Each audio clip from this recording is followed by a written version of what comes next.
Researchers from the US and Switzerland, including Senckenberg scientist and first author Dr. Adrienne Jochum, have described the first fossil Carychium land snails from Florida. The rock layer containing the snail fossils, which are only a few millimeters in size, was accidentally uncovered during construction work, and dates from the Pleistocene period between 2.58 million and 11,700 years ago.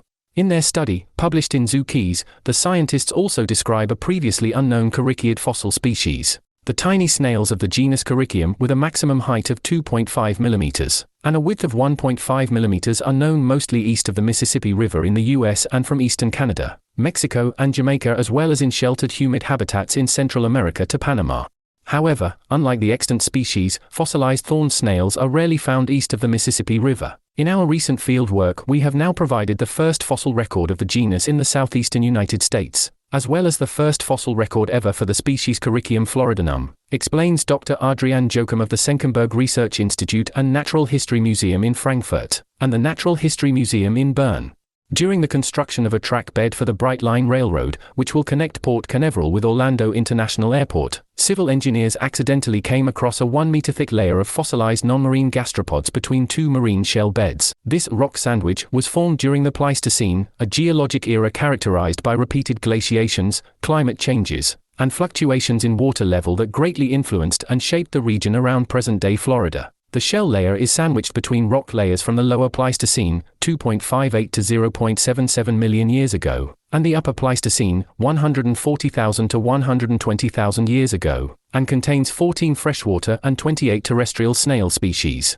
Among them is the snail Carychium floridanum, whose current representatives still live in humid, forested, and undisturbed habitats in central and northern Florida.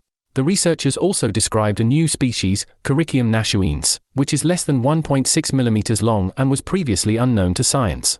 To dislodge the fossil miniature snails from the rock layers, we first washed them through a graduated series of sieves. Next, 32 Carychium shells were culled under a microscope from a mixture of other mollusks and rock debris. A high-resolution X-ray tomograph helped us examine the spindle structure inside the fragile fossil shells, and compare them with 3D reconstructions of the inner shell of still-living thorn snail species from the southeastern US, Mexico, Central America, and Jamaica, explains Jochum.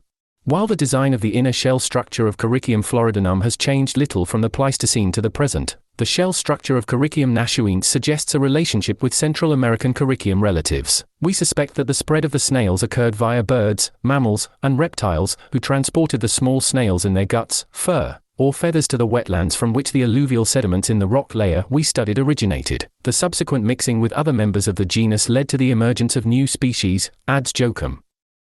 So that was all for today's video. Let us know what you think about it in the comments section, and subscribe to our channel so you don't miss out on our latest uploads. With that said, we will see you next time. Until then, take care.